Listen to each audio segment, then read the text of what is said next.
warahmatullahi wabarakatuh. Para penonton yang saya hormati, pada hari ini kita secara khusus merayakan dan menyongsong tahun baru. Selamat tahun baru 2011. Iya. Kita beri tepuk tangan yang meriah. Pastinya di tahun 2011 ini ada banyak sekali harapan-harapan baru ya Pak ya? Betul, oleh karena itu pada hari ini kita secara khusus mengundang banyak sekali tamu. Ya. Pertama yang ada di belakang, para mahasiswa dari Universitas Negeri Surabaya. Kita beri tepuk tangan yang meriah. Kita Dan juga yang ada di depan? Yang ada di depan. Dari Bang Jatim pasti ada? Jatim. Dari BPR? Dari BPR? BPR ada di sebelah sana. Baik, apa kabar Ibu Bapak? Wah, kalau yang pakai baju seragam nih pasti kayaknya pulang kantor ya Pak ya?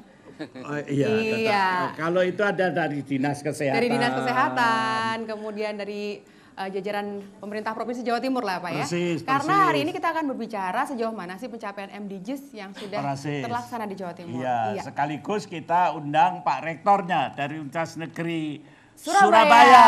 Kita beri tepuk tangan, Pak Muklas. Iya. Pak Profesor kita, betul. Orangnya sederhana, tetapi otaknya yang penting. Luar biasa, baik. Nah, nanti kita akan ngobrol-ngobrol Pak. Kita Tapi ngobrol-ngobrol. ada yang mau menyambut Bapak karena Bapak sudah lama tidak ke Semanggi. Jadi ada yang mau menyambut Bapak dengan lagu. Tapi kita perkenalkan dulu Pak Edi. Pak Edi, oh iya pasti. Mewakili Bapak Gubernur pada hari ini. Jadi kita panggilnya Pak Gubernur Edi. Kita beri tepuk tangan untuk Pak Edi. Kemudian ada juga yang mewakili Bang Jatim. Dari Bang Jatim, Direkturnya betul. Bang Jatim. Iya. Pak siapa? Pak Samsul. Pak Samsul Arifin, apa kita beri kabar? tepuk tangan. Tapi yang sangat dekat dengan rakyatnya itu anaknya Bang Jatim, yaitu BPR Jatim. Kita beri tepuk tangan Pak untuk Suroso. Pak Roso. Apa kabar? Iya. Nanti kita ngobrol-ngobrol dengan beliau-beliau ini pasti ada banyak sekali yang ingin diketahui pemirsa juga. Tapi yang jelas pemirsa juga boleh nanti bergabung dengan kami di dua line telepon kami di 031 5678 216 dan juga 031 5630 Dan jangan lupa 972. siaran ini sampai jam 19. Jadi jangan pindah channel lain karena pembicaraan pada sore dan malam ini sangat menarik. Betul sekali. Karena ini untuk kepentingan rakyat Provinsi Jawa Timur. Betul. Kita beri tepuk tangan untuk Jawa Timur. Iya. Dan untuk Anda semuanya yang sudah hadir di sini dan juga untuk pemirsa yang ada di rumah, terimalah persembahan lagu dari Mbak Desi. Ini dia Mbak Desi, silakan. Silakan Mbak Desi. Terima kasih dan selamat malam.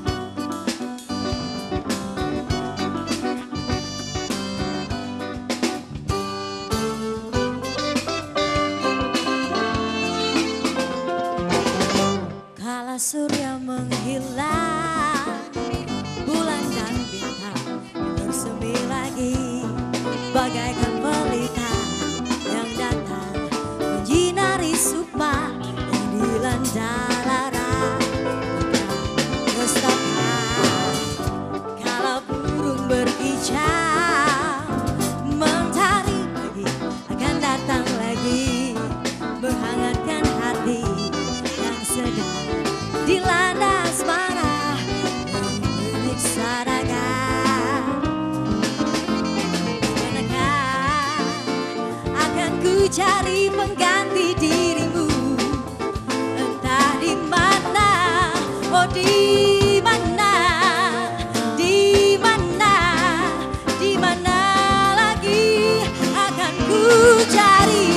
Apakah hati ini harus tersiksa lagi?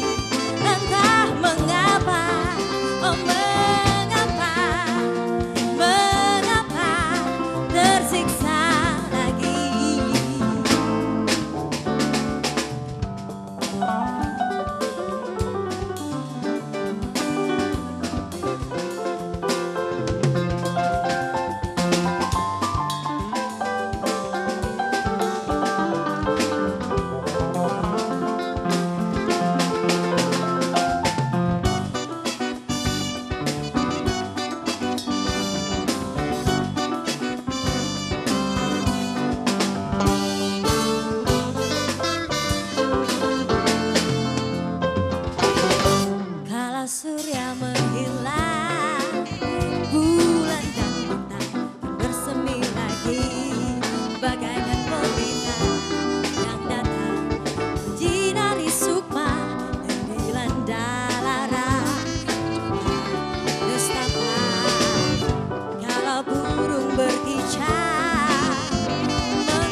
Salah satu bank terkemuka yang cabang-cabangnya telah tersebar di seluruh kawasan Jawa Timur dan Jakarta adalah Bank Jatim.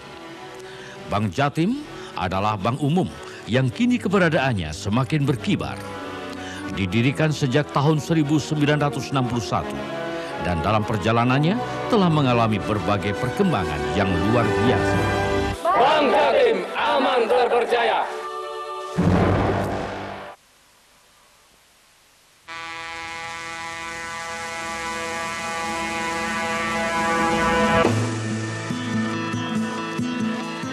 Banyak juga yang antri. Mbak, tolong dibik ya. Saya nggak punya waktu untuk antri. Orang kok nggak mau ngantri.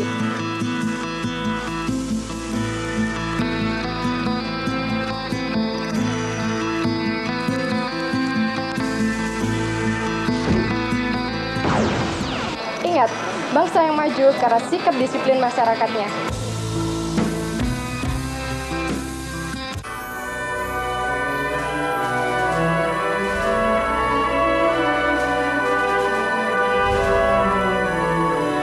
Salah satu bank terkemuka yang cabang-cabangnya telah tersebar di seluruh kawasan Jawa Timur dan Jakarta adalah Bank Jatim.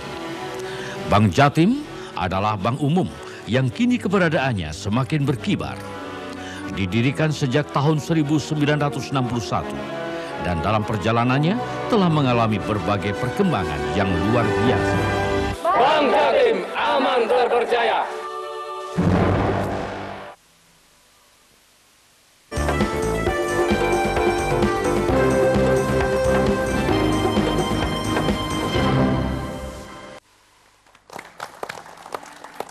Kita kembali lagi di Semanggi Mandiri Re. Kurang bersemangat. Betul, karena masih ini Pak, Tahun baru. masih habis ngelihat Bank Jatim tadi loh Pak. Iya. Aman terpercaya tadi. Sekali lagi boleh ya Ibu Bapak. Kembali lagi di Semanggi Mandiri Re. Boleh tepuk tangan dong untuk Ibu Bapak semuanya. Ini Mbak Asta, pada hari ini kita beruntung didampingi oleh asisten Provinsi Jawa Timur yang urusannya masalah kesejahteraan. Bagaimana Pak Edi? Saya ingat-ingat masih seperti Menko Kesra begitu, nanya asisten gitu.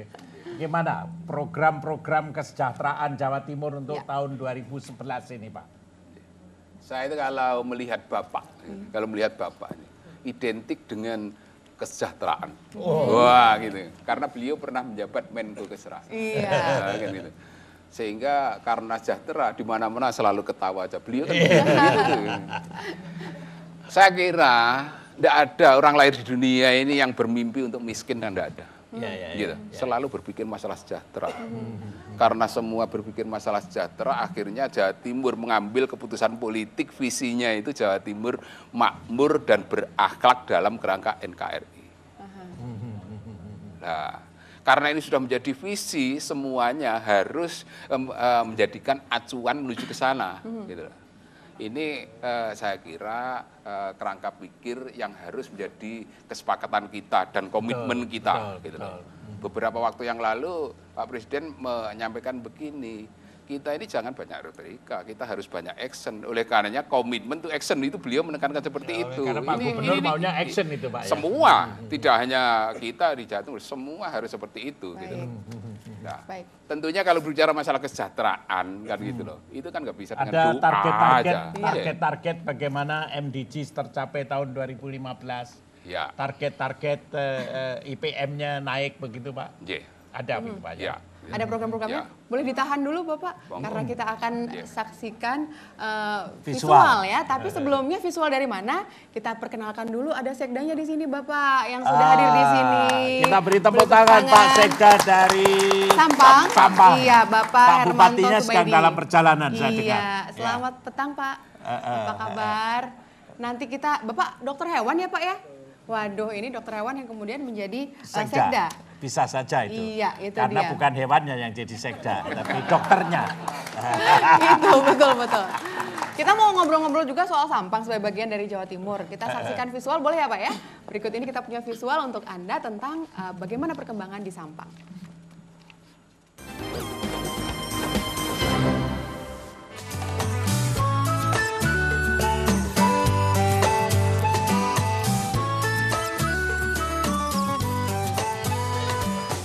Saudara, sasaran pembangunan milenium atau Millennium Development Goals berisi komitmen Indonesia dan komunitas internasional untuk mencapai 8 sasaran pembangunan dan pengentasan kemiskinan yang diupayakan bisa tercapai pada tahun 2015. 8 sasaran pembangunan diantaranya pengentasan kemiskinan dan kelaparan, mengurangi 2/3 tingkat kematian anak usia di bawah 5 tahun, dan meningkatkan kesehatan ibu, serta mengurangi 2/3 rasio kematian ibu dalam proses melahirkan. Masalah kesehatan ibu dan bayi sebenarnya sudah dijalankan oleh pemerintah sejak lama melalui pos pelayanan terpadu Posyandu atau melalui program yang dibuat oleh masing-masing daerah, seperti halnya di Kabupaten Sampang melalui program Upaya Kesehatan Bersumber Daya Masyarakat UKBM. Di Kabupaten Sampang jumlah posyandu hingga akhir tahun 2010 mencapai 904 posyandu. Bahkan sewilayah Madura, Kabupaten Sampang dinyatakan hijau atau dari segi kualitas bisa dinyatakan yang terbaik. Salah satunya Posyandu Mawar 5, Kelurahan Banyuanyar, Kecamatan Sampang, yang memiliki 5 program pokok seperti kesehatan ibu dan anak, keluarga berencana, imunisasi, serta perbaikan gizi.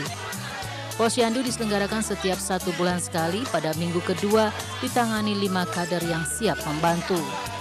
Banyak sekali mempunyai sasaran balita 100 balita, sedangkan manulanya sekitar 25-30 manula. Dan di sini untuk PMT kami kadang-kadang mendapatkan swadaya dari masyarakat, kadang-kadang juga mendapatkan bantuan dari puskesmas setempat.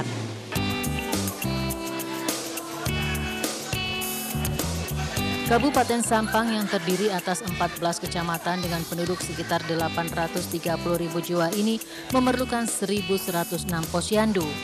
Untuk mengatasi hal tersebut, maka peran puskesmas dalam peningkatan kesehatan ibu dan anak serta masyarakat pada umumnya sangat diperlukan.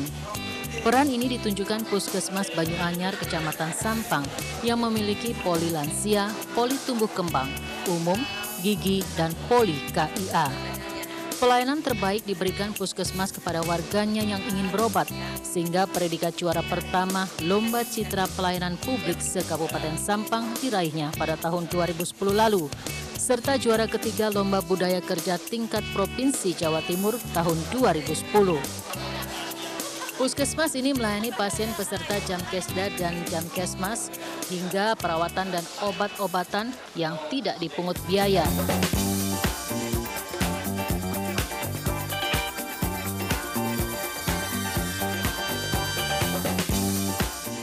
Sasaran pembangunan milenium antara lain juga diarahkan kepada pengembangan kemitraan global untuk pembangunan dengan mengembangkan usaha produktif yang layak dijalankan untuk menambah penghasilan. Seperti halnya Ibu Dia yang mencoba peruntungannya di tahun 1981 dengan menjual petis. Pada awalnya usaha Bu Dia hanya bisa menghasilkan 1 ton petis setiap bulannya dan dibantu 5 karyawannya. Setelah memperoleh bantuan dari Bank BRI 60 juta rupiah, usaha petisnya bisa berkembang dan bisa menghasilkan 10 ton petis setiap bulannya dibantu 20 karyawan. Bahkan Budia pada tahun lalu mendapatkan UMKM Award dari Kementerian Daerah Tertinggal. Saya mengembangkan produk-produk petis itu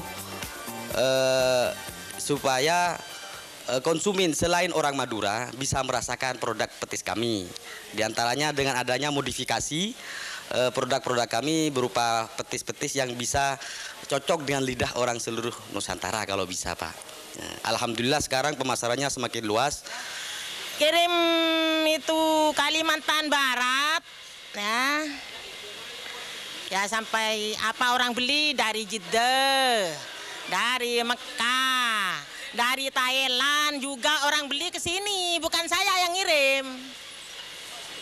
Ya itu dari Singapura, Malaysia orang beli ke sini.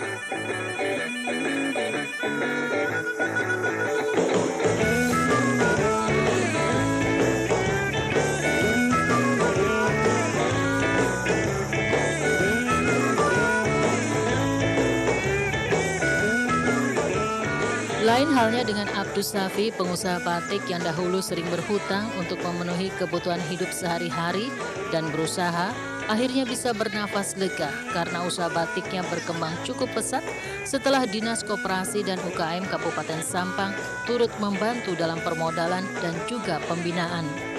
Usaha yang dikelola sejak tahun 1991 hingga saat ini selain menambah penghasilan keluarga, juga membantu para tetangganya dengan mempekerjakan mereka. Alhamdulillah setelah saya mendapat bantuan dari koperasi sebesar 20 juta, usaha saya dapat meningkat dan saya bisa menyuruh pada orang-orang sekitar kita yang tidak punya pekerjaan, dan saya beri usaha batik.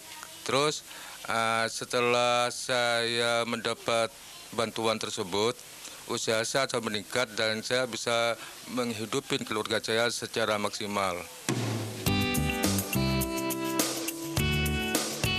Keterlibatan Dinas Koperasi dan UKM Kabupaten Sampang dalam membantu pengusaha kecil dan menengah tidak hanya dari segi permodalan, tetapi juga memberikan pelatihan-pelatihan. Tahun lalu sebanyak 120 perajin telah mengikuti pelatihan. Batik Madura ini banyak yang meminati. Oleh karena itu, kita dari Dinas Koperasi dan UKM Kabupaten Sampang ini terus memacu bagaimana usaha atau pengrajin batik ini betul-betul berkembang dengan baik sehingga mereka bisa terangkat kesejahteraannya melalui pendapatan dari hasil memproduksi batik ini.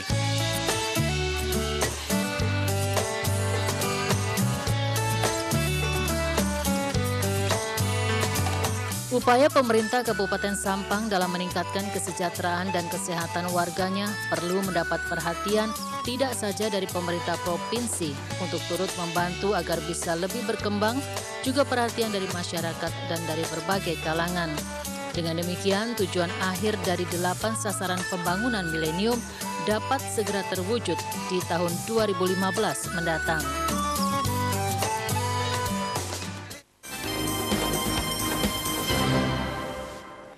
Iya. Itu tadi Sampang ya Pak ya? Sampang. Kita sudah dalam waktu beberapa menit aja kita sudah jalan-jalan ke Sampang nih. Betul, iya, karena betul. teknologinya luar biasa sekarang. Iya, betul. Kemarin saya masih di Jogja, hari ini sudah di Surabaya. Nah, kalau Bapak sih emang kerjanya jalan-jalan terus.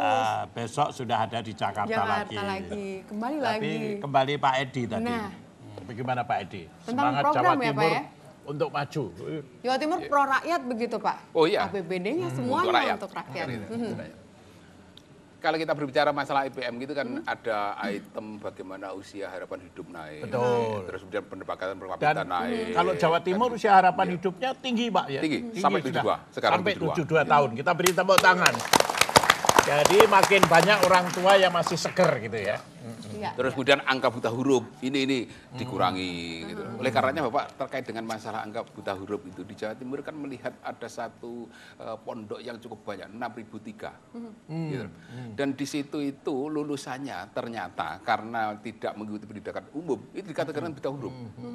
Inilah yang didobrak oleh pemerintah Jawa Timur agar tidak ada dikotomi pendidikan umum dengan pondok. Dari situlah maka terus kemudian ada satu kebijakan dari Pemprov Jatim bahwa ini ditambahi kurikulum, terus kemudian gurunya disekolahkan S1 dengan beasiswa provinsi kan gitu loh. Pemerintah daerah Pemerintah daerah.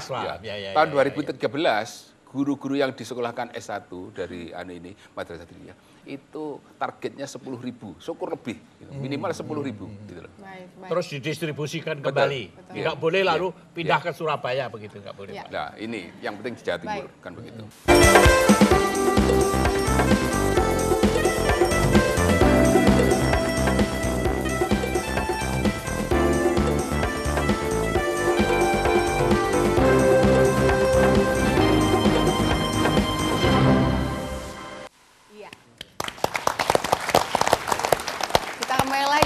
Semanggi Mandiri Re. Nah, Mbak Asta, iya, tadi Pak Edi menyebut-nyebut pendidikan. Betul. Kebetulan tamu terhormat kita hari ini adalah juga Pak Rektor UNESA.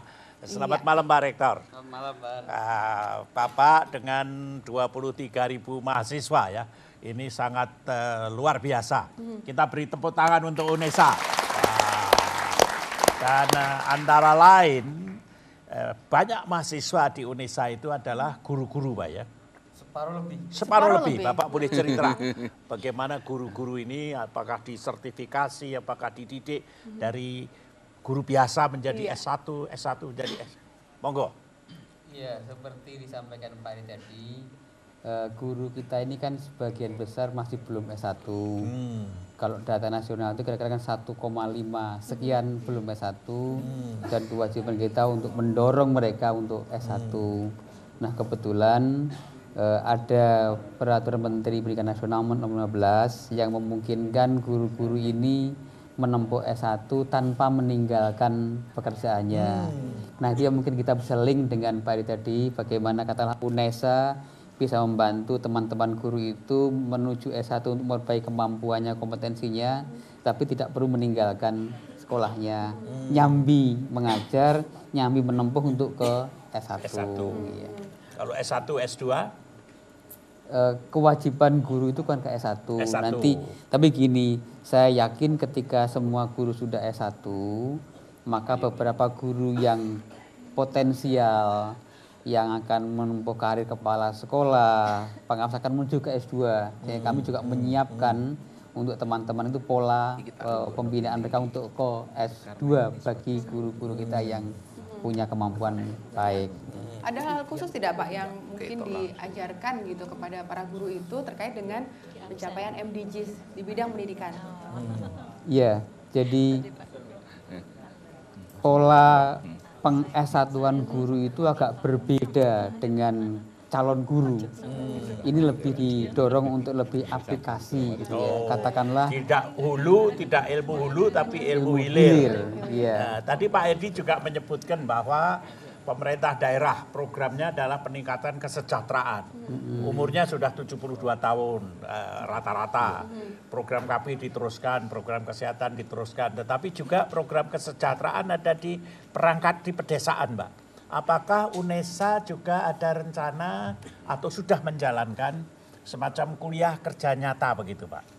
Iya, kami ini punya 23.000 mahasiswa kurang lebih dan setiap angkatan kan harus melakukan KKN di daerah setiap tahun. Setiap KKN kita berusaha membantu masyarakat di pedesaan untuk meningkatkan kesejahteraan mereka dengan berbagai hal. Katakanlah kita punya pusat pengembangan teknologi tepat guna yang selalu dibawa oleh mahasiswa itu ke daerah di mana dia ber-KKN. Penjernihan air, memperbaiki desain anyaman bambu. Jadi mahasiswa dibekali dengan pengalaman-pengalaman hasil penelitian itu. Karena kami punya pusat pengembangan teknologi tepat guna yang akan dibawa oleh mahasiswa ke daerah ketika membantu masyarakat di sana. Itu mempergunakan bahan lokal atau harus dipabrikkan lebih dulu, Pak? Bahan lokal. Jadi kita mengatakan bagaimana caranya mahasiswa itu membantu masyarakat dengan bahan lokal, tapi bisa dipasarkan dengan baik. Kami juga mendorong mahasiswa untuk mendirikan PAUD, membantu masyarakat untuk menyelesaikan buta aksara di daerahnya masing-masing. Kemarin Bapak kita bersama-sama meninjau di Pengasih di Kulon Progo. Bagaimana kesan Bapak? Apakah itu bisa dibawakan oleh guru-guru masuk sampai ke desa-desa? Maksud saya oleh mahasiswa Bapak begitu. Iya, betul. Saya kemarin belajar betul kepada masyarakat di Kulon Progo ketika melihat Posdaya, bagaimana mereka bersinergi antara satu yang lain untuk mengolah bahan lokal untuk produksi untuk ekonomi produktif masyarakat sekitarnya. Kami sepakat kemarin dengan Pak PR3 Pak Warsono dengan Bu Dewi dari LPM untuk mengadopsi itu. Pada awalnya kita akan gunakan untuk pelatihan mahasiswa di kampus. Jadi nanti ketika mereka itu KKN sudah bisa menerapkan itu untuk membantu masyarakat di ujung. Yang paling awal kami sepakat kemarin itu melihat lele. Lele yang ternyata sangat sederhana, mulai membesarkan lele sampai mengolah panennya menjadi abon lele, menjadi sup lele, menjadi lele crispy, menjadi. Nah itu akan kita coba sampai kemarin ada rasan-rasan. Kucingnya nggak kebagian. Karena semua sudah diolah gitu ya Pak? Semua diolah. Jadi kucingnya nggak kebagian. Baik. Ya. Itu aplikasinya begitu ya. Jadi KKN itu berapa Pak? Sekali KKN itu setahun berapa kali Pak? Kalau kita punya sekitar 4.500 sampai 5.000 per angkatan per tahun itu, kalau semua kita dorong kan bisa sekitar 4.000 lah per tahun. Kalau kita bagi menjadi 2 tahap, 2.000-an. Atau 3 begitu? Iya. Nah sekarang dengan melihat kemarin di Pengasih itu kami sedang merancang, mungkin kita akan mencari dengan kabupaten untuk binaan begitu, sehingga katakanlah mungkin sekian bulan mahasiswa di sana. Begitu itu pulang, lagi ada adiknya berikutnya, sehingga berkesinambungan pembinaannya itu. Katakanlah kalau dulu baru menanam lele, berikutnya mungkin mengolah hasil lelenya, berikutnya pemusarannya sampai dan seterusnya itu. Kita mungkin akan bagi menjadi 3 atau 4 shift supaya ada kontinuitas ketika membantu masyarakat di pedesaan. Betul, betul. Kita beri tepuk tangan untuk calon-calon KKN. Tapi ada satu lagi Pak, ada satu lagi yang menarik yang mahasiswa kadang-kadang kan liburan bulan puasa, liburan antar semester. Bagaimana kalau mahasiswa libur pulang kampung? Itu dibekali seperti KKN. Jadi mereka pulang sekaligus KKN membangun gitu ya? kampungnya begitu. Ini Prof. Haryono ini idenya banyak. Ya, saya baru sekarang ini tergugah gitu ya. Mahasiswa itu kan kuliah untuk menambah pengetahuannya. Kalau saja kemudian dia didorong semacam ini, pertama dia yang paling tahu potensi daerahnya. Mestinya dia dengan bekal itu akan ketika ke kampus akan mencoba memikirkan dengan menggunakan pengetahuan diperoleh untuk mengolah hasil lokal di kampung itu pertama. Yang kedua, dengan begitu kan ada manfaat langsung pendidikan ini untuk meningkatkan kesejahteraan masyarakat di sekitarnya. Ya, dia jadi pahlawan kampungnya, Pak ya. Yang ketiga yang menurut saya juga tidak penting, dengan begitu maka dia akan terdorong menjadi motivator, menjadi agen perubahan untuk menuju masyarakat produktif di daerahnya masing-masing. Dan kalau ini bisa dimulai, saya kira saya sangat gembira Pak untuk menyambut gagasan baru ini. Bisa kira-kira Pak ya? Insya Allah bisa, saya yakin bisa. Jadi mahasiswa UNESA pulang kampung membangun kampung. Iya. Nanti kalau Pak Edi melaporkan ke Pak Gubernur akan senang sekali. Siap. Baik. Nah ini sekarang kita ke kampung yang paling dekat dengan kita. Paling dekat dengan kita? Tapi harus nyebrang. Karena dulu. Nyebrangnya tidak ada kali lagi sekarang. Nah sekarang sudah pakai jembatan. Sudah ada jembatan Suramadu. Iya. Kita sapa terlebih dahulu Bapak Haji Nur Cahyo, SE, MSI, Bupati Sampang, sudah hadir di sini. Baik, apa kabar Bapak? Saya bawakan kursinya Mbak. Waduh. Dulu saya Menko, tapi sekarang pelayan rakyat. Aduh. Oh iya. Baik. Gimana Pak Bupati? Alhamdulillah. Suramadu tidak ada banjir ya? Banjir terus karena laut. Laut ya. Tadi ada gagasan dari Pak Edi, visi misi dari Pak Gubernur ini adalah bagaimana meningkatkan kesejahteraan. Lalu Pak Rektor tadi siap dengan mahasiswa untuk turun kampung. Bagaimana kira-kira kalau salah satu kampungnya itu kampung dari di Sampang. Sampang. Tapi udah ada belum Pak yang datang ke sana gitu? Siap. Saya Assalamualaikum warahmatullahi wabarakatuh. Salam sejahtera untuk kita semua. Selamat malam Pak Pemirsa. Siap saja Kabupaten Sampang dan kalau tidak salah Pak Rektor, Prof. Sampang sudah ada kerjasama dengan UNESA, terus UNER, ETS kalau tidak salah, terus IAIN. Ya. Dan beberapa bulan yang lalu sudah mengadakan KKN di Sampang. Dan manfaatnya sangat terasa sekali. Dan kebetulan kalau boleh saya bersombong sedikit, saya ini baru 3 tahun dilantik. Siap untuk 2 kali Pak? Belum saya memikir ke sana. Belum mikir. Saya hanya fokus kepada 2 tahun lagi sisa masa jabatan saya, bekerja sebaik-baiknya menuntaskan visi misi kami. Nah kebetulan kalau tidak salah di antara 8 goal MDGs itu kan pengentasan kemiskinan. Persis, nomor 1 itu Pak. Ya. Kami dilantik 26 Februari 2008. Saya bicara angka. Kebetulan akhir 2007, titik nol saya, itu masyarakat Sampang masih 50,11% Miskin. Jadi kalau ada orang 2 di Sampang, satunya pasti miskin. Ya, gitu. Jadi gampang ditebak. Gampang ditebak. Kalau 4, 2 mesti miskin. Apa ini matematiknya hebat. Dulu apa keluaran UNESA atau keluaran UNER? Saya UNER. UNER. Ya, Fakultas Ekonomi, jurusan Ekonomi Lemah. Iya, sekarang karena bupati ada sudah. Pak Daryo, Pak. Ya, karena saya menjadi bupati, sekarang jurusannya sudah ekonomi agak kuat. Iya. Agak kuat ya. Dari 50% sudah turun berapa? Turun jadi berapa? 2008 akhir, ya, yang 2000 sudah selama 2008, alhamdulillah angka 50,12 itu menjadi 46,11. Cepet banget itu Pak. Ya. Jangan tepuk tangan dulu, ya, masih ada tahun-tahun sesudahnya. 2009 ini yang saya membanggakan. Jadi turun lagi menjadi 39,42%. Bukan main. Diapakan itu Pak? Bahkan Iya, betul. ini diumumkan oleh Pak Gubernur waktu itu Pak Edi, kepala saya Prof saya pegangin supaya tidak bengkak. Karena Pak Gubernur mengumumkan di depan 38 bupati wali kota. Terus kemudian semua instansi Jawa Timur di Gubernur. Kalau menurut catatan saya masih rada di bawah itu Pak ya. Ternyata udah lompat-lompat. Sudah lompat-lompat. Nah, beliau katakan waktu itu Februari 2010 yang lalu. Beliau katakan nasional Jawa Timur ini pegang peranan 37% kalau tidak salah. Persis, ya. Nah, 37%. Sehingga katakanlah Provinsi Jawa Timur ini leading dibandingkan dengan yang lainnya. Nah, di antara Jawa Timur ini beliau katakan, saya tidak mengurangi titik komanya Prof ya. Beliau katakan begini, satu-satunya kabupaten di Jawa Timur ini yang paling cepat mengentaskan kemiskinannya adalah Kabupaten Sampang. Nah ini kepala saya pegang.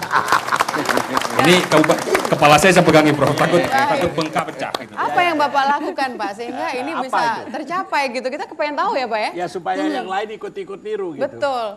Ada 3 waktu saya di agak dekat Pak. Waktu saya dilatih ada 3. Pertama karena kondisi daerahnya 50,11% tadi, tentunya pengentasan kemiskinan. Terus yang kedua mengenai reformasi birokrasi. Yang ketiga saya berusaha, bukan saya sebetulnya Prof, teman-teman kepala dinas semua itu. Yang ketiga infrastruktur yang hancur lebur itu saya betulkan. Nah, tapi belum termasuk jembatan Suramadu ya? Suramadu tidak ikut-ikut. Suramadu itu saya di Kabupaten Sampang dengan teman-teman hanya berdoa menurut kepercayaan masing-masing. Karena program pusat. Gitu. Ya, tapi kan sekarang mengalirkan, artinya pasar bisa sampai Surabaya dari Sampang. Alhamdulillah. Dengan lebih mudah. Lebih mudah. Cuman sampai saat ini Prof terus terang sudah ada kemajuan-kemajuan, tetapi sebagian besar masih akibat alamiah saja yang ada. Pertama frekuensinya, yang dulu kalau Bapak ke Madura dulu mungkin salipan kendaraan itu berapa detik baru ada satu. Sekarang jentrek, Mulai sebentar lagi macet Pak ya? Mungkin. Yang kedua tonasenya. Dulu trailer tidak bisa lewat, sekarang dengan enaknya lewat. Nah ini kalau infrastruktur tidak dibetulkan, hancur lebur.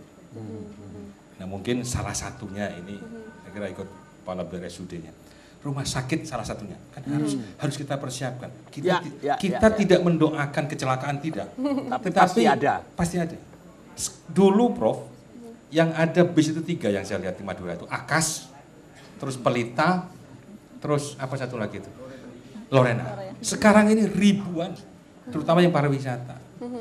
Kalau satu bus itu jomplang, ya sudah rumah sakit langsung kan rumah sakit kan. Nah, kami belum siap rumah sakitnya. Itu salah satu infrastruktur yang harus segera ditandani. Dan kami sendiri, ya mohon maaf, APBD kami terbatas. Kalau tidak dibantu, paling tidak oleh provinsi, oleh pemerintah pusat. Nah, jadi setiap kami ketemu dengan Pak Gubernur selalu berteriak-teriak, bantu Pak, bantu kami Kabupaten Sampang untuk infrastrukturnya terutama. Jadi dengan usaha-usaha lokal ternyata kemiskinan bisa di-drop Pak ya. Dari Alhamdulillah. 50 menjadi sekitar 30-an tadi. Ya, sekarang tinggal 36 Prof, 36,09. Target Bapak berikutnya? Target, kalau targetnya saya kan Harus gantungkan cita-cita setinggi langit, harus nol ya? Ya, Baik, tidak nol baik. itu target di akhirat saya kira. Mungkin lah, Iya. mungkin ya. Iya. Tapi ketika 2 tahun kemudian ketika Bapak selesai, ini targetnya Bapak kira-kira berapa nih Pak? Ya, insya Allah saya targetkan kalau tidak salah setiap tahunnya itu target minimal saya 3%. Alhamdulillah sudah melampaui, ada 2 kali lipat, ada yang 6%, 4%, 3. Yang terakhir 2010 ini 3,33% perbulannya. Baik. Insya Allah 2 tahun lagi mungkin 6%. Kita beri tepuk tangan yang meriah. Baik. Mbak, kita seling dulu. Kita memperkenalkan dulu ada Bu Erna di sini. Apa kabar Ibu? Memang saya mau ke Bu Erna. Iya, saya tahu karena Bapak duduknya udah pas di depan Bu Erna gitu. Karena kalau di pedesaan kita di Sampang, di perkotaan pemberdayaan masyarakatnya di Surabaya. Betul. Dari bagaimana Badan kalau di Pemberdayaan Surabaya, Masyarakat, ya? Bu Erna? Terima kasih. Assalamualaikum warahmatullahi wabarakatuh. Waalaikumsalam. Mungkin yang pertama-tama saya mengucapkan salam sampai ketemu lagi Prof, karena terus terang aja saya dulu adalah mahasiswanya. Sekarang udah jadi pejabat, saya malah jadi pembawa acara. Tapi kalau ngajar dulu itu nggak sih Bu? Killer nggak Bu? Oh enggak. Enggak ya, sabar ya Bu. Galak. Nilainya gimana Bu? Bagus. Terima kasih Prof. Makanya jadi pejabat. Yang galak asisten. Yang galak asistennya. Baik. Iya. Kalau di Surabaya itu yang bisa kami sampaikan adalah dalam rangka untuk salah satunya untuk pengentasan kemiskinan itu baru-baru ini kami memang melaksanakan suatu event Prof. Namanya Pahlawan Ekonomi. Jadi kami berawal dari membuat program dari setiap kecamatan, jadi 31 kecamatan. Itu setiap kecamatannya Pak Camatnya sebisa mungkin mengajukan 10 kelompok UMK, usaha mikro kecil, yang memang di masing-masing kecamatannya itu sudah berkembang untuk kami nilai, istilahnya begitu. Kemudian 10 itu kami perkecil lagi menjadi masing-masing kecamatan menjadi 3. Itu diapakan? Menjadi diseleksi Prof, diseleksi. Karena apa? Karena mereka itu kami persiapkan juga untuk menjadi motivator terhadap masyarakat yang lain, terutama masyarakat miskin, untuk mereka menjadi lebih produktif. Jadi seperti itu. Karena di Surabaya itu pada tahun 2010 kemarin itu memang kami mempunyai program untuk pemberdayaan perempuan miskin. Itu sekitar 15.159 yang dilatih. Lah pada tahun 2011 ini kurang lebih agak menurun Prof 14.000. Nah, kami berharap itu diapakan? Itu diberi pelatihan. Pelatihan dengan berbagai keterampilan.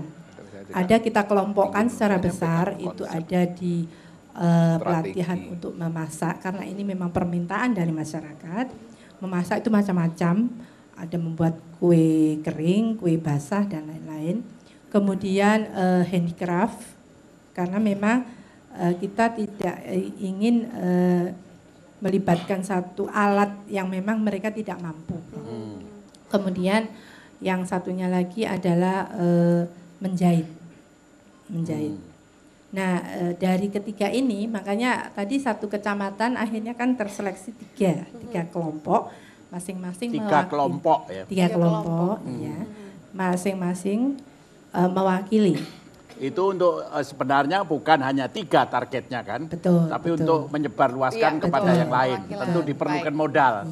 Nah disinilah kita ke modalnya. Betul. Tapi sebelum ke modal, agar kita tahu, jangan karena tadi tegang dulu ya. Bu Erna tadi sudah bercerita tentang Kota Surabaya. Persis. Nah, sekarang kita saksikan visualnya Pak. Jadi kita bisa tahu gambaran lebih jelas begitu dari tentang Surabaya dengan wali kota yang baru itu ya. Baik, segera kita saksikan visual berikut ini tentang bagaimana sih kita beri tepuk tangan lebih dulu.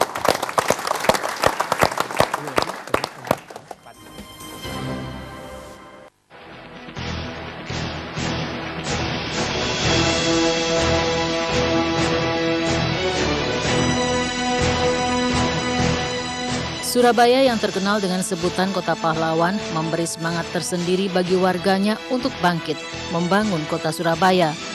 Di bawah kepemimpinan wali kota yang baru, Tri Risma Harini, seorang perempuan yang mempunyai banyak keinginan untuk memajukan dan mensejahterakan warga Surabaya, maka berbagai upaya dilakukan pemerintah kota Surabaya dengan membangun berbagai fasilitas dan infrastruktur. Ketika krisis ekonomi atau krisis keuangan tahun 1997 lalu melanda Indonesia, harapan pemerintah untuk memperbaiki ekonomi sampai hari ini belum dirasakan oleh masyarakat. Bahkan belakangan ini beban ekonomi semakin bertambah karena naiknya harga kebutuhan pokok serta lapangan kerja yang semakin menyempit. Harapan tinggal harapan, masyarakat masih menunggu apa saja yang akan dilakukan pemerintah pusat atau pemerintah kota dalam mensejahterakan warganya, sehingga perlu adanya pahlawan-pahlawan di berbagai bidang, seperti pahlawan ekonomi yang akan membawa tingkat kehidupan yang lebih baik. Beban ini menjadi inspirasi Wali Kota Surabaya untuk menggelar program yang melibatkan warga Surabaya, khususnya kaum perempuan, untuk berpartisipasi membantu keluarga dengan bekerja atau berusaha. Bahkan untuk meyakinkan bahwa warga Surabaya khususnya para perempuan ini bisa dan mampu untuk berkarya, Wali Kota Surabaya membuat program Untukmu Surabayaku Pahlawan Ekonomi 2010 yang peluncurannya dilaksanakan pada 10 November lalu bertepatan dengan peringatan Hari Pahlawan. Tidak berlebihan jika julukan Pahlawan Ekonomi Surabaya akan diberikan kepada kaum perempuan yang dinilai sangat ampuh dan tangguh untuk melakukan perubahan dan promosi hasil karyanya. Sebagai langkah awal adalah memberikan pelatihan bagi ibu rumah tangga yang dipusatkan di kantor kelurahan atau kecamatan setempat. Pelatihan yang diberikan diantaranya keterampilan memasak, membatik, merajut, membuat tas sulam atau lukis yang pada dasarnya bisa dikerjakan di rumah, sehingga para ibu rumah tangga masih bisa membagi waktunya untuk kepentingan keluarga dan usaha. Program Untukmu Surabayaku Pahlawan Ekonomi 2010 ini menurut rencana akan digelar setiap tahun. Untuk tahun ini sekitar 90 pelaku usaha mikro dan kecil dari 31 kecamatan ikut serta dalam program ini. Untukmu Surabayaku Pahlawan Ekonomi tahun 2010 diharapkan bisa dimanfaatkan semua warga Surabaya guna menciptakan wirausahawan lokal. Selain itu, program ini juga merupakan wadah atau media sosialisasi dan promosi produk-produk unggulan mikro dan kecil dari kota Surabaya dan sekitarnya. Meski demikian, para pelaku usaha mikro kecil juga dituntut untuk lebih jeli dalam menggali produk-produk baru dan lebih kreatif menciptakan produk baru, pandai mengelola modal, bisa memanfaatkan waktu, tenaga, sumber daya alam, dan juga sumber daya manusia, dalam hal ini tenaga kerja. Wali Kota Surabaya optimis para pelaku usaha ini bisa maju dan menjadi besar. Sedangkan untuk menghadapi berbagai kendala lainnya seperti keterbatasan pengetahuan, keterampilan, pendanaan, dan akses, pemerintah Kota Surabaya akan terus melakukan pendampingan sesuai dengan bidang yang diperlukan. Dan tentunya dengan dukungan semua warga, Wali Kota berharap selain pahlawan ekonomi, akan tumbuh pahlawan-pahlawan lain yang bisa membangun Surabaya jauh lebih baik dari saat ini.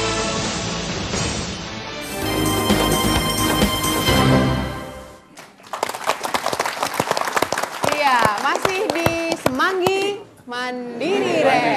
Iya, tepuk tangan dong untuk Ibu-Bapak semuanya. Itu tadi Mbak Asta ya, setelah semuanya akhirnya kayak Pak Bupati tadi berkata, wah dana saya cuma sedikit, makanya saya perlu pemerintah provinsi, perlu pemerintah pusat. Iya. Nah, malam hari ini kita punya dua yang punya uang. Nah, dan itu Pak disiarkan tidak hanya di UHF aja. Ya. Karena di tahun baru ini acara Semanggi ini juga bisa disaksikan tidak hanya di 26 UHF tapi juga 35 digital dan juga VHF. Kita sudah punya saluran digital sekarang, Pak. Bukan main. Kita beri tepuk tangan untuk TVRI. Jadi sebentar lagi pakai streaming itu. Streaming, disiarkan betul. sampai ke Washington, New York, dan sebagainya. Itu dia. Jadi kalau yang mau mengakses dana ke Bank Jatim atau ke BPR akan semakin banyak yang tahu begitu Pak. Betul, Karena betul. banyak yang nggak ngerti juga kadang-kadang ini Makanya gimana mulai sih caranya? malam hari ini sudah ada iklan dari Bank Jatim. Nah ya. itu dia. Aman dan terpercaya. Aman. Baik Bapak, Mas Samsul. terkait dengan perkembangan yang ada di daerah-daerah, tapi tadi kata Pak Nur harus dibantu begitu ya Pak ya. Kalau Bank Jatim bagaimana komitmennya? Baik, terima kasih. Assalamualaikum warahmatullahi wabarakatuh. Waalaikumsalam. Jadi kalau kita bicara dari topik tadi, apa sih MDGs dengan bank itu kaitannya apa kan itu.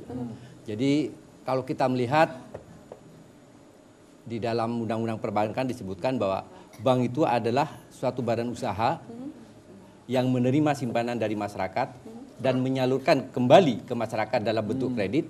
Nah ini yang penting. Dalam rangka meningkatkan taraf hidup masyarakat banyak. Jadi kalau hanya menyimpan, menyalurkan tapi tidak meningkatkan. Nah, artinya kalau kesejahteraan rakyat banyak itu meningkat, berarti kemiskinan juga akan menurun. Kalau cuma disimpan yang seneng banknya Pak.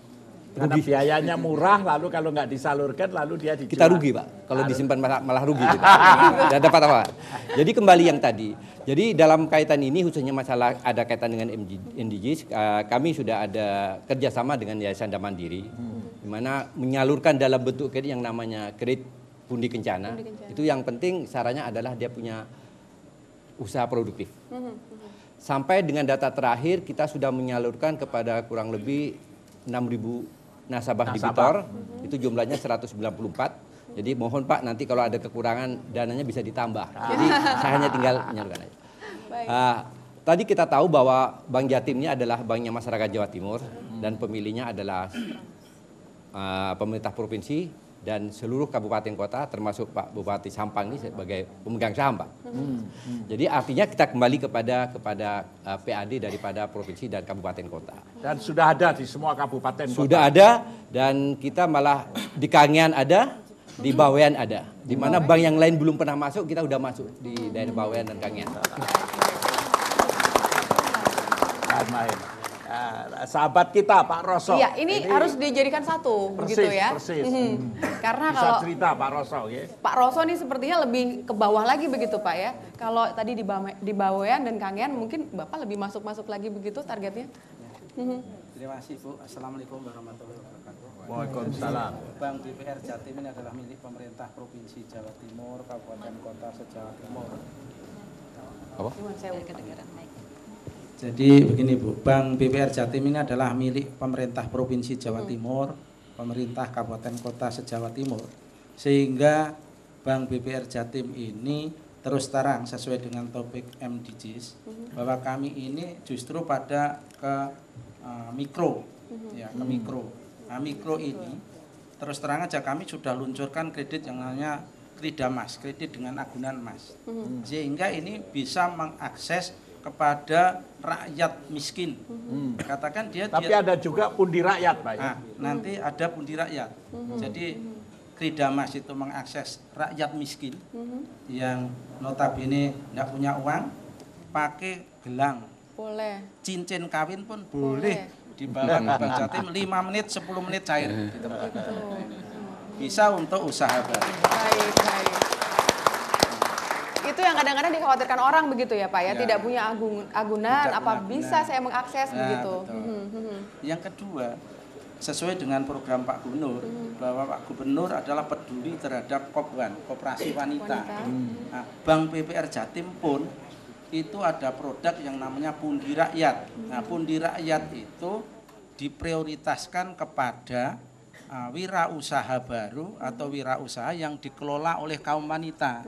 Nah ini, sehingga match antara apa program Pak Gubernur dengan programnya BPR dan Yayasan Dam Mandiri. Kalau Pak Rektor UNESA tadi mengerahkan mahasiswa, lalu mahasiswanya membentuk usaha-usaha, itu bisa dapat kredit, Pak? Bisa kami biayai, Pak. Dan pakai emas tadi juga bisa, Pak? Pakai emas bisa, tidak pakai emas 30% hanya menyediakan agunan, 70% dijamin oleh Jam Krida yang notabene adalah jaminan kredit daerah yang didirikan oleh Pak Gubernur Provinsi Jawa Timur, satu-satunya di Indonesia. Jadi kalau begitu ya Pak ya, teman-teman dari cabang-cabang di kabupaten-kabupaten. Nanti bisa kita padukan dengan para mahasiswa dari UNISA, bisa kira-kira? Sangat bisa, Pak. Ya, Sangat karena bisa. Pak Rektor sudah mencoba kemarin lihat usaha-usaha itu bisa dibiayai dari bank itu. Bisa kami biayai, Pak. Dan justru kami dari Bank BPR Jatim ini, kalau memang mahasiswa itu bisa membina dan bisa kami beri kredit, saya beri biaya operasional 1% dari bunga yang saya terima. Baik. Ini Pak Muklas pasti senang banget nih. Iya, Pak Rektor dan sudah mesem-mesem. Dan kebetulan Pak, saya dengan Pak Rektor tuh satu alumni. Nah. Satu alumni. Baik. Agar lebih senang lagi Pak Muklas, ini ya. karena suatu kebanggaannya Pak Muklas juga ya Pak ya.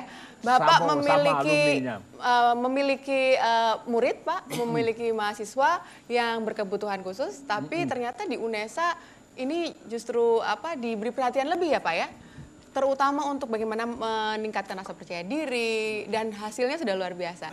Kita sebelum mengobrol tentang bagaimana program Bapak tentang rekan-rekan kita yang berkebutuhan khusus, Pak Haryono, ada di atas panggung, sudah ada Mas Basri yang akan bernyanyi untuk Bapak dan untuk tamu-tamu yang ada di sini dan seluruh pemirsa yang ada di rumah dan yang ada di studio. Kita beri tepuk tangannya meriah.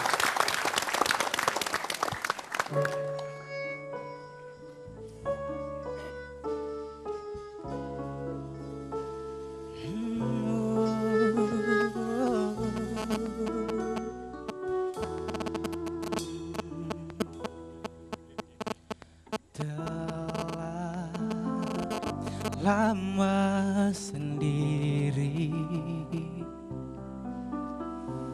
dalam langkah sepi, tak pernah kukira bahwa akhirnya tiada dirimu di sisiku. Meski waktu datang dan berlalu sampai kau tiada bertahan, semua takkan mampu membuatku. Hanyalah kau yang ada di relungku. Hanyalah dirimu mampu membuatku jatuh dan mencinta. Kau bukan hanya sekedar indah, kau tak akan terganti.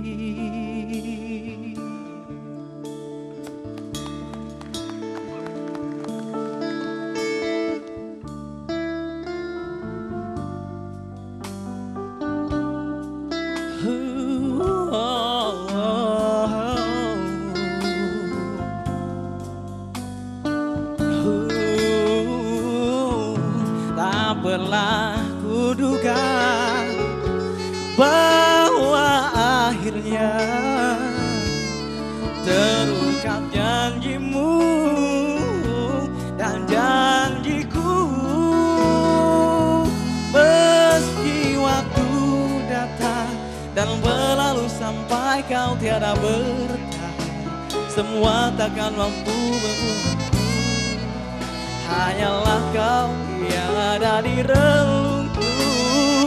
Hanyalah dirimu mampu membuatku jatuh dan mencinta. Kau bukan hanya sekedar indah, kau tak akan terganti.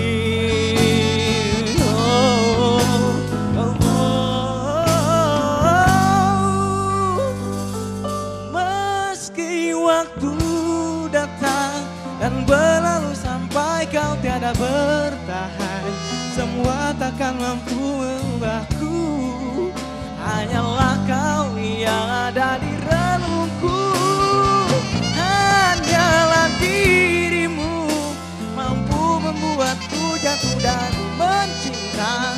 Kau bukan hanya sekedar indah, kau tak akan terganti.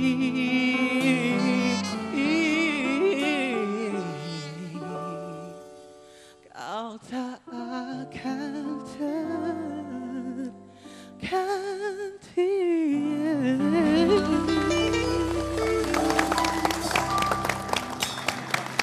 Luar biasa. Iklan Pak. Kamu sekarang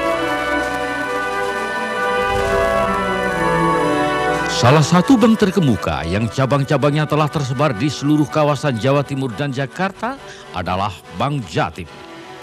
Bank Jatim adalah bank umum yang kini keberadaannya semakin berkibar. Didirikan sejak tahun 1961 dan dalam perjalanannya telah mengalami berbagai perkembangan yang luar biasa. Bank Jatim aman terpercaya.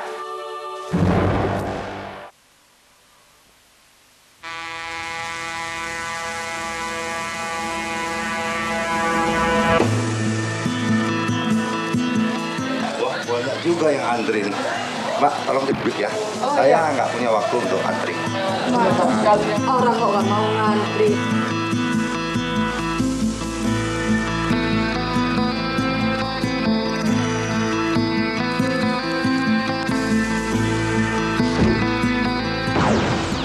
Ingat, bangsa yang maju karena sikap disiplin masyarakatnya.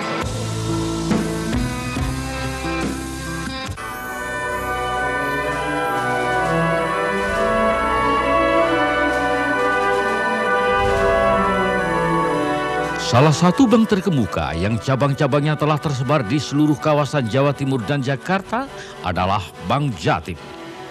Bank Jatim adalah bank umum yang kini keberadaannya semakin berkibar. Didirikan sejak tahun 1961 dan dalam perjalanannya telah mengalami berbagai perkembangan yang luar biasa. Bank Jatim aman terpercaya.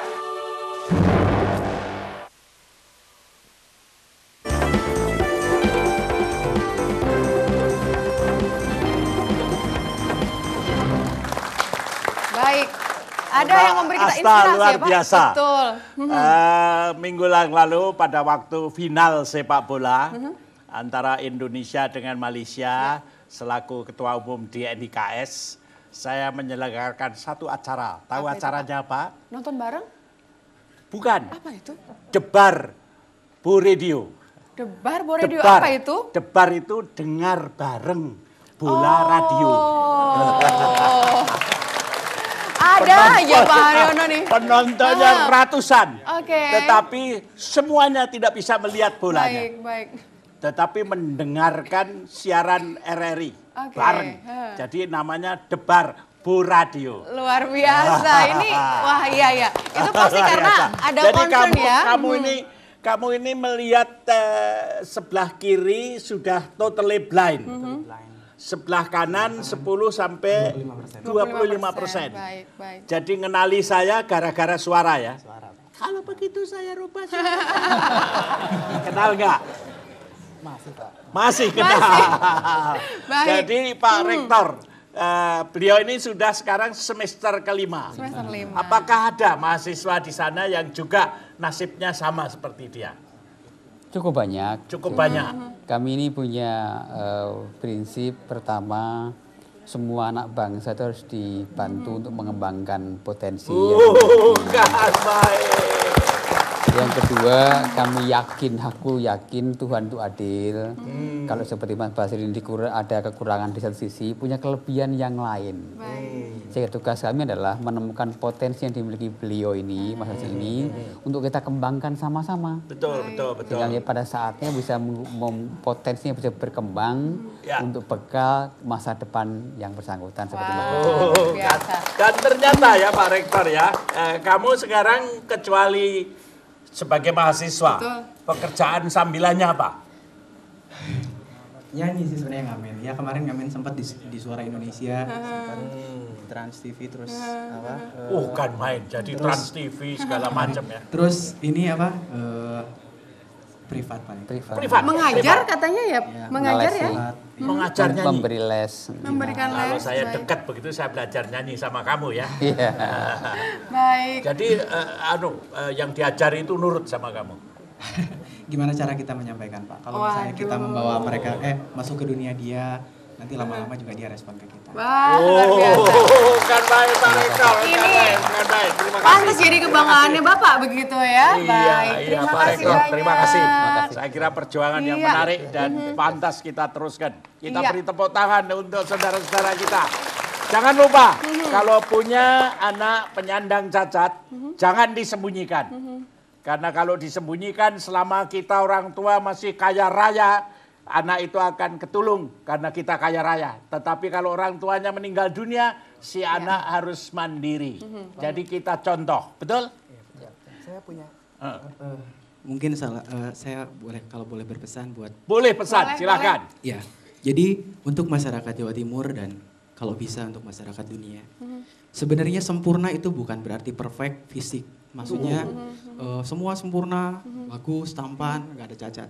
Tapi sempurna itu ada min, ada plus. Itu sempurna. Semua orang punya min, punya plus. Cuma bedanya sempurna yang terlanjur jatuh di masyarakat, sempurna adalah perfect. Padahal sempurna itu seperti saya sebenarnya Tuhan menciptakan saya sempurnanya dengan seperti ini. Kurangnya saya di fisik. Iya, baik. Bukan main, luar biasa. Oh ini calon dosen semester 5. Terima kasih Pak Rektor, luar biasa. Mas Basir, terima kasih banyak. Ya, luar biasa. Setelah ini nyanyi lagi ya nanti ya, terakhir ya. Boleh ya nyanyi lagi? Baik, terima kasih banyak. Luar biasa. Kita boleh berikan tepuk tangan untuk Basir. Atur Pak Rektor. Iya. Pak Edi, ini tentu pembangunan seperti ini perlu strategi. Bapak bisa cerita sedikit tentang strategi Jawa Timur yang sesuai instruksi Presiden nomor 3 tahun 2010, termasuk yang termarginal seperti dia tadi. Monggo, silakan. Bagus sekali tadi tampilan itu. Jadi itu saya melihat sebagai satu strategi beliau, strategi provokasi. Gitu. Loh iya, strategi provokasi.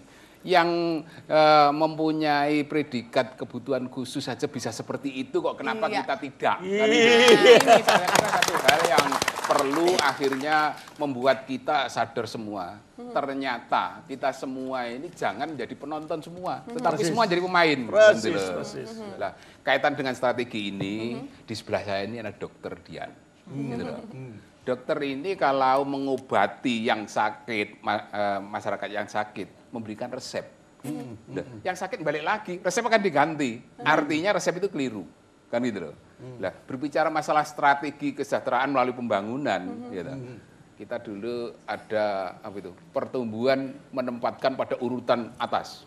Ya. Dengan harapan nanti terus kemudian merembes. Kan gitu loh.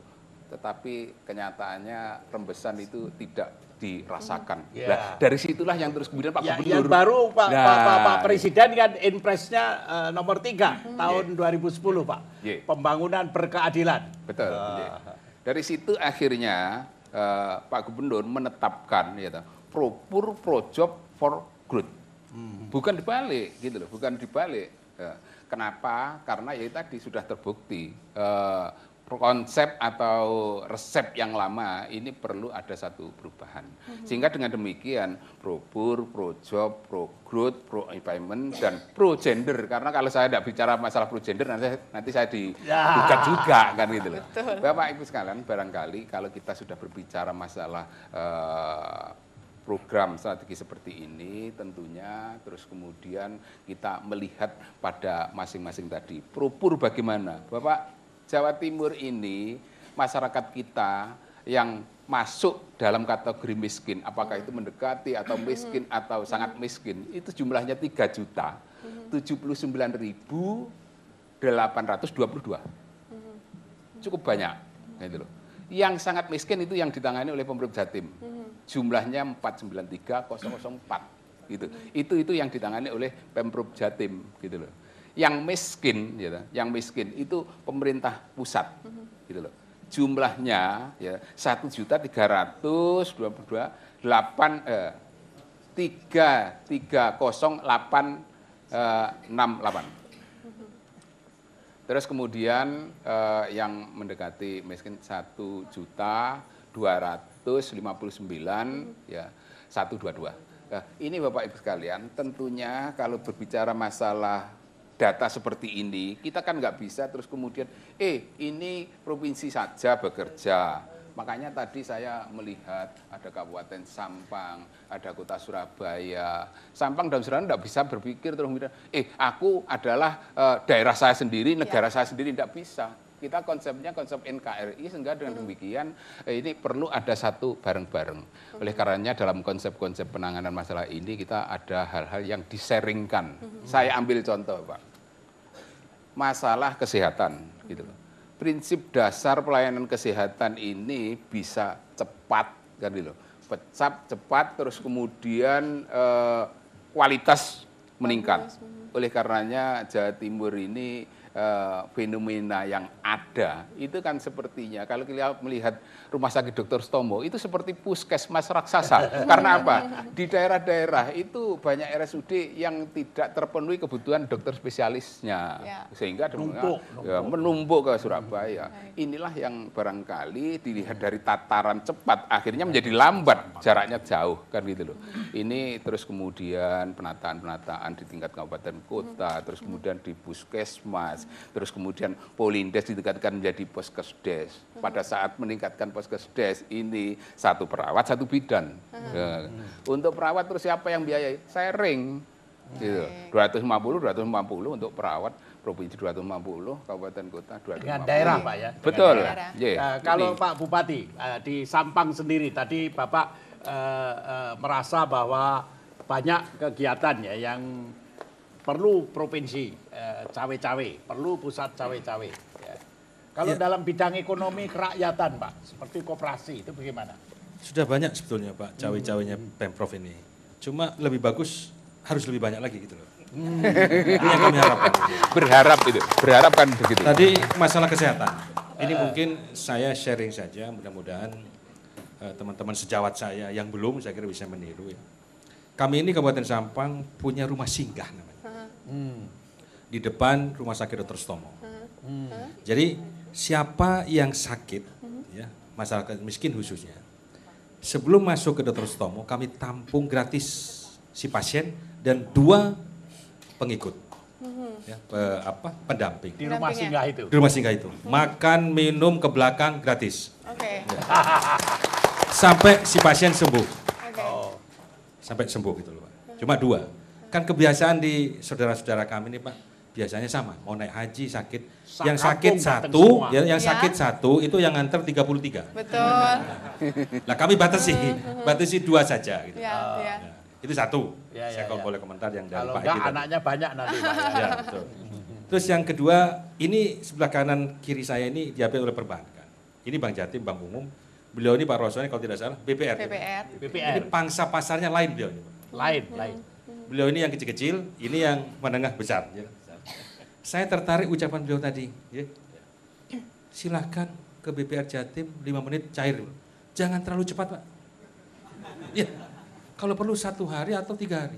Karena begini, yang saya tahu, bedanya perbankan dengan pegadaian di sini. Kalau ada jaminan agunan terus 5 menit cair, itu pegadaian bukan perbankan. Gitu. Justru kelebihan perbankan adalah pembinaannya. Nah, jadi harus dibina. Ya. Jadi saya kurang setuju, mohon maaf Pak Roso, kurang setuju kalau 5 menit gitu loh, mungkin ya 5 hari lah gitu ya. Ya mudah-mudahan beliau slip dari lidahnya gitu ya. Nah, jadi jangan 5 menit, 5 hari butuh analisa dan macam-macam. Karena itu duit masyarakat. Gitu. Ya. Dan kebetulan BPR bisa Pak, bisa 5 menit tapi pembinaannya berhari-hari gitu. Dan untuk sebab kalau cairnya lama-lama itu lalu jadi dan kebetulan begini Prof, sejak saya di Kabupaten Sampang, saya mapping semua, terutama UKM-UMKM. Ya. Waktu itu alasan terbesar adalah permodalan dan manajemen. Saya katakan sejak saat ini tidak ada alasan permodalan. Kami punya bank, yaitu Bank Jatim. Ada BPR. Jadi sejak saya tiap kunjungan ke daerah-daerah saya bawa Bank Jatim ini. Siapa yang ada kesulitan keuangan, beliau ada. Saya sudah terapkan, kalau tidak salah garam ya, terus semangka, terus kerajinan macam-macam. Jadi masuk ke sana ya. Itu pun masih saya targetkan kepada pemimpin cabang untuk LDR-nya ditingkatkan. Katakanlah posisi terakhir ini. Jadi dana yang dihimpun di masyarakat Sampang tidak salah ya, kalau tidak salah itu sekitar 300-an ya, 300 M. Tetapi kredit yang dikucurkan di Kabupaten Sampang itu sekitar 200 M. Ada sisa dana 100 miliar. Yang lari ke Bapak kantor pusat. Maksud saya itu jangan dilarikan ke Bapak gitu. Cairkan untuk kredit di Kabupaten Sampang sehingga menciptakan daya ungkit di Sampang. Nah kebetulan Pak, Kepala Dinas Bapak, Kepala Dinas Koperasi ada di sini. Boleh saya tanya Pak ya? Silakan, bukan Bapak Pak, Ibu Kepala Dinas. Ya, Kepala Dinas. Dan kebetulan Kepala Dinas Bapak, ada Ibu. Kebetulan koperasi kami itu 2 tahun terakhir ini mendapatkan predikat Kabupaten Penggerak Koperasi Terbaik. Mungkin beliau bisa cerita lebih lanjut. Oke. Silakan, Baik. Ibu. Mikrofonnya, silakan. Kalau Bu. perlu berdiri, Bu. Boleh berdiri, iya. Nah, supaya disorot televisi. Tadi udah SMS saudara-saudara di kampung ya. Ya, terima kasih. Assalamualaikum warahmatullahi wabarakatuh.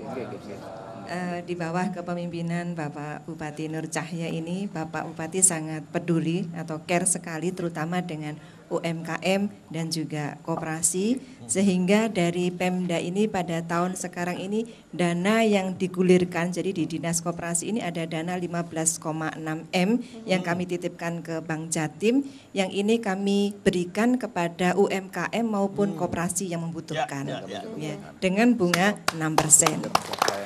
Kemudian Bapak Bupati juga sangat peduli dengan terutama bakul-bakul di pasar, yaitu untuk mencegah rentenir. Kami juga meluncurkan kredit di bawah 5 juta tanpa agunan, Pak. Sehingga ini sangat lewat bank atau lewat koperasi. Lewat dananya di koperasi tetapi dititipkan ke Bank Jatim, Pak. Iya. Dan ini untuk mencegah rentenir dan tanpa agunan, tetapi kita memakai personal garansi. Personal garansi. Jadi kalau nanti dia macet, yang kami tagih adalah personal garansinya, bisa tokoh masyarakat ataupun anggota dewan ya segitu. Kemudian di tahun 2011 ini Bapak Bupati Bapak Nur Cahya juga akan meluncurkan kredit atau kepada kredit dana bergulir ini kepada mahasiswa yang baru lulus 1 atau 2 tahun dengan agunannya adalah ijazah, Pak. Jadi UMKM-nya. Jadi kita akan membentuk mahasiswa disuruh apa, Pak? Ini wira usaha baru. Jadi tapi mahasiswanya adalah sarjana yang ada di Kabupaten Sampang. Baik. Ya, untuk membuka usaha baru. Di Surabaya begitu. Tidak boleh. Tidak boleh, baik. Dan juga Bupati. Iya, betul. Iya, jadi ini Bapak Bupati ini sangat peduli sekali dengan sarjana-sarjana yang baru lulus, nanti agunannya adalah memakai sertifikat biar untuk membuka usaha baru. Dan juga di Kabupaten Sampang, kepedulian Bapak Bupati ini Bapak Bupati sudah membentuk BPR, Pak. Jadi BPR ini punyanya Kabupaten Sampang, punyanya Pemda, yang ini juga memberikan kredit kepada UMKM, kepada UKM maupun kepada koperasi. Bagus. Cuma hati-hatinya nanti jangan-jangan ada tumpuan ijazah yang tidak diambil. Oh, tidak. Iya. Mudah-mudahan ini pernah terjadi di Afrika itu. Afrika, iya. Mudah-mudahan di Sampang tidak, Pak. Ibu terima kasih banyak. Oke, terima kasih. Kebetulan di belakang ada mahasiswa, kasihkan mikrofonnya ke mahasiswa. Kalau yang di depan ini presidennya ya, Pak ya? Presidennya ya, tapi yang bertanya itu di belakangnya itu rakyatnya aja yang ngomong. Presidennya memang berbobot kok. Silahkan berdiri. Ya, terima kasih. Rakyatnya mau ngurus, ya silakan. Iya, terima kasih. Assalamualaikum warahmatullahi wabarakatuh. Waalaikumsalam. Perkenalkan, nama saya Aulia Singazanggi. Semester berapa? Saya semester ganjil. Ya, kebetulan saya sejurusan dengan Mas Basir yang tadi. Oke, 5. Oh, turun dikit. Oh. Iya. Terima kasih. Jadi mengenai beberapa hal yang telah disampaikan tadi, saya sedikit melihat. Jadi kalau misalkan ada mahasiswa yang dikirim KKN, nah kita KKN di sana melakukan pembelajaran dan membimbing masyarakat yang ada di daerah tersebut, ada nggak kira-kira dari BPR yang membantu kita yang membantu tenaganya, terus kemudian di sana untuk pembiayaan dan lain sebagainya, rakyat atau masyarakat dapat pinjaman dari BPR. Karena memang kelemahan mahasiswa sampai sejauh ini, kita kelemahannya dalam pendanaan, itu sudah jelas. Nah ini terus terkait tadi beberapa hal juga saya menyikapi, kalau misalkan mahasiswa lulus, kan ada kayak kuliah kerja nyata, karena memang kondisinya sampai saat ini mahasiswa lulus cari pekerjaan, bukan mahasiswa lulus membuat atau menciptakan pekerjaan. Nah ini juga beberapa hal yang perlu kita sikapi bersama-sama ketika mahasiswa S1 lulus, kita semuanya membuat skripsi. Yang notabene dunia pendidikan kita membuat media pembelajaran dan penerapannya juga pasti sukses. Lah namun hal ini juga belum terlalu diterapkan. Nah kira-kira kiat-kiat apa saja kira-kira dari pemerintah provinsi maupun pemerintah daerah untuk meningkatkan apa yang telah diciptakan mahasiswa ini untuk diterapkan di daerahnya masing-masing. Itu mungkin baik. terima kasih beberapa Oke, tanggapan. bagus. Assalamualaikum. Satu lagi mahasiswa sebelah kanan. Sepertinya waktunya tidak Ya. memungkinkan. Masih 5 menit. 5 menit lagi coba untuk yang satu lagi. ngobrolnya. Coba satu lagi. Iya, Sebelah kanan. Ya. baik. Nanti kalau Boleh perlu singkat saja? dilanjutkan di acara berikutnya. Boleh Ya. singkat saja? Singkat. Langsung ya. aja, nama saya Firman dari UNESA. Ya. Saya mau tanyakan tentang kendala-kendala apa saja dalam pengentasan kemiskinan di Sampang maupun di Surabaya. Baik. Terima kasih. Waduh. Terima Oke. kasih. Baik. Barangkali Pak Roso dulu ya, modal tadi. Betul. Kemudian Pak Edi. Silakan Pak Roso. Terima kasih Mas. Boleh langsung, Pak. Terima kasih. Jadi begini, kalau ada mahasiswa KKN kemudian di tempat KKN itu membina masyarakat, membentuk suatu pos daya, pos pemberdayaan keluarga sejahtera di sana dibina, kemudian bisa wirausaha baru, nah itu bisa kami berikan kredit kepada wirausaha itu. Nah, tentunya mahasiswa juga terus membina pendampingan kepada usaha ini sehingga mencarikan pasarnya dan sebagainya. Nah, inilah saya akan biayai. Jadi Bank BPR Jatim itu justru ingin membiayai usaha yang sedemikian itu. Ini harapan saya. Tapi ingat, harus bankable, berarti bankable. pembinaannya harus benar. Misalnya diusulkan 10, mungkin yang lulus cuma 2 atau 3. Tidak apa-apa, yang 7 lagi dibina terus. Baik. Jadi bukan lalu begitu jadi terus dapat kredit, tidak. Lah nanti lari seperti Pak Bupati tadi. Ya harus dibina. Yang pembinaannya bagus, ini Pak Bupati ini. Saya Termasuk tadi menanggapi kiat-kiat, pertanyaan betul. tadi ya. Hambatan paling utama adalah culture, budaya. Ya. Budaya kami ini begitu dibantu, inginnya dibantu seumur hidup. Wah. Padahal kriteria masyarakat miskin itu kan mobile. Sekarang miskin, mungkin tahun depan tidak. Karena Baik. mungkin dia sudah dapat kerjaan atau ada kerjaan sambilan dan macam-macam. Itu Ya. aja, culture. Yang kedua, data. Alhamdulillah sekarang data sudah kami betulkan semua. Dulu datanya itu lucu. Madrai kalau pagi itu SD umum. Tapi begitu pulang sekolah dia jam 1, Madrai itu sekolah madrasah. Itu datanya masuk 2 itu. Padahal orangnya 1. Alhamdulillah sekarang sudah data real semua di lapangan itu. Itu saja. Boleh ke Bu Erna untuk menanggapi tadi, kalau di Surabaya kiatnya bagaimana begitu ya? Iya. Hambatan-hambatannya juga. Saya kira mungkin hampir sama ya di masyarakat itu adalah culture. Karena ya itu tadi, kalau sudah dibantu maunya dibantu terus dan membuka wacana untuk Tambah males masyarakat. ya. Kayaknya begitulah Prof, ya. Jadi membuka wacana untuk mereka mau untuk berkarya, terus apalagi tadi dikatakan untuk berwirausaha itu memang membutuhkan waktu yang tidak sebentar, tetapi cukup untuk ditanamkan beberapa saat dan itu mungkin baru bisa kita nikmati di masa-masa yang akan datang. Baik, baik, begitu. Pak Edi, barangkali tadi Pak Rektor kan siap dengan mahasiswa, KKN dan sebagainya. Apakah ada kebijaksanaan dari pemerintah provinsi untuk ikut memberikan dukungan atau bantuan fasilitasi atau minimal begitu? Pada dasarnya ya, peran semua pihak itu sangat diperlukan. Oleh karenanya ketika ini memang sangat dibutuhkan, kalau perlu dibantu gitu loh. Tapi kalau persoalan tadi yang mereka harapkan adalah ketika ini terus kemudian sudah selesai, terus strategi pembinaan kepada mereka alumni bagaimana, strateginya simpel aja kok. Membangun nurani. Artinya apa? Semua orang ini nuraninya akan bangga ketika membuat orang lain ini bisa ketawa. Kan gitu loh. Ketika seorang sarjana melihat di desanya, oh sana banyak yang nangis, terus kemudian mereka lebih seneng tinggal di kota, maka yang nangis akan nangis terus. Gitu. Ini Bapak Ibu sekalian, terkait dengan masalah penanggulangan kemiskinan itu Bapak, Jawa Timur kan membuat satu model yang namanya jalin kesra, jalan lain menuju kesejahteraan, kan gitu loh.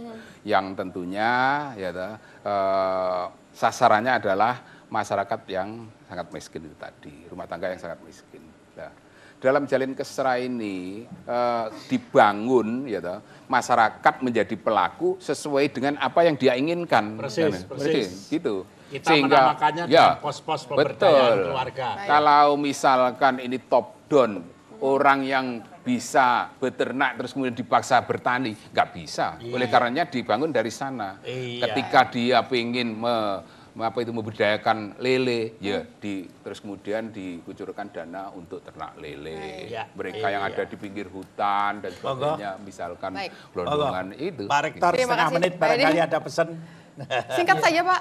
Ya ini dapat pasangan yang bagus gitu ya. Katalah kita ingin punya program KKN, membantu masyarakat, dan ternyata kalau masyarakatnya bisa mulai wirausaha, modal ada, dukungan dari provinsi ada, dari pemerintah ada, iya, saya kira pemerintah kabupaten ada, bagus ya. Yang bersambut ya Pak ya. Sinergi akan ditumbuhkan di sini.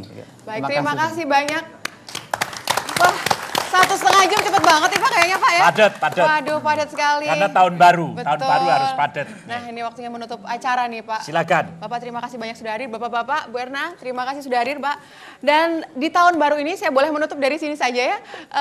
Di tahun baru adalah waktu kita merefleksi ke belakang apa yang sudah kita lakukan, termasuk merefleksi apa sebetulnya peran kita terhadap pengembangan MDGs ini, sehingga pada targetnya nanti kita termasuk orang yang punya peran ikut turut serta memajukan bangsa ini. Nah, mari di tahun baru ini kita lihat ke belakang apa sebetulnya peran kita dan sudah tepatkah peran kita. Saya Asta Dewanti, undur diri terlebih dahulu, sampai jumpa bulan depan. Wassalamualaikum warahmatullahi wabarakatuh.